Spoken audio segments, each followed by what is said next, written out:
as it is a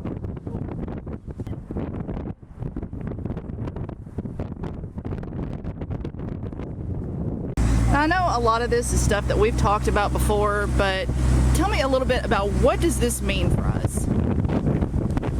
Well, right now it means that we can shut down the old bridge and start looking forward to demolition on it.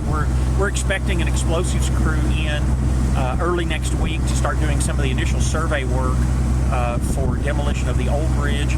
Within a week or two, you'll probably see a crew out there taking the concrete deck off of the old bridge. The main thing right now, though, we want to get 2-lane traffic moved to the new bridge. That's obviously a good thing. And we've had a couple of things going back and forth today. We originally thought that there's still some tensioning that they were having to do on the cables, the support cables on the new bridge.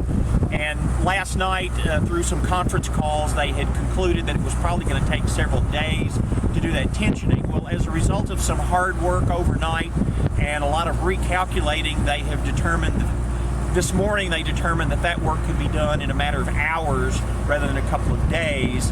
And so that's the reason we're back on to try to get it open this afternoon. Okay. Seeing this come to fruition, what does this mean to you personally? Oh, this is, considering where I am in my career, this kind of really tops it off. And having graduated from high school in Madisonville, this is kind of close to where I had been. And it's great to see this. And seeing the condition of the existing bridges, both here and over at Barkley, and seeing this new bridge and something come to fruition after many years working with it and working with you all and working with the public to get the right bridge at the right price at the right time, the right place. So it's great. Have you had any concerns coming into this up to this point? I mean, what are some of the things that have worried you, have kept you up about it? Just pulling everything together. There are a lot of agencies involved. You got navigation, you have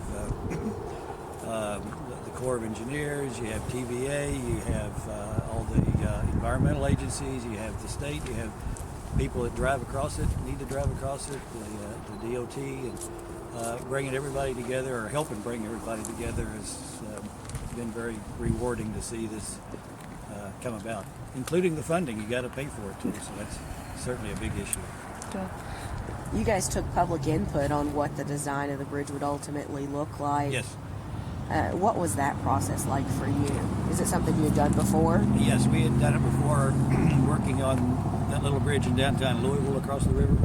So we had used some of those same techniques here. And what we do is we don't ask the public what they want to build or what should be built, but we get the input, what would they like to see. And one of the things that you can see now is a bridge that you drive through.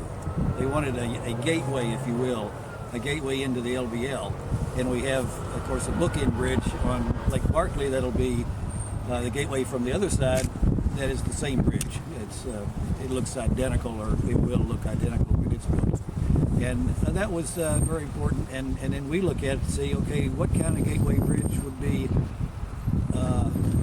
reasonable, economic, and fit the conditions of what we need to do. We got to make sure we have the right span length, we have the right roadway widths, and all that stuff.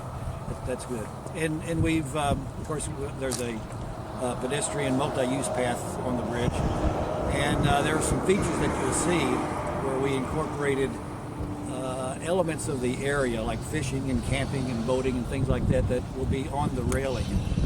You'll see those images. It's very inexpensive, but it means a lot to bring those things into play and use that as part of the features of the bridge.